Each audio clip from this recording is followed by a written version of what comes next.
আসসালামু আলাইকুম।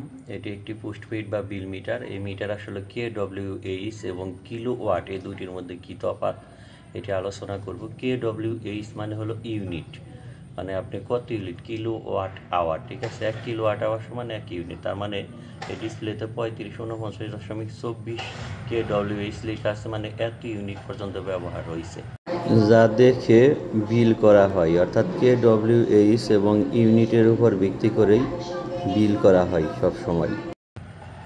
আর নিচে দেখবেন যে এই যে আসতেছে যে এইখানে এই যে কিলোওয়াট, মানে এটা হলো লোড, বর্তমানে কত কিলোওয়াট লোড ব্যবহৃত হচ্ছে। এই যে আরেকটা দেখাবে, ঠিক আছে, এটা হলো পাওয়ার ফ্যাক্টর।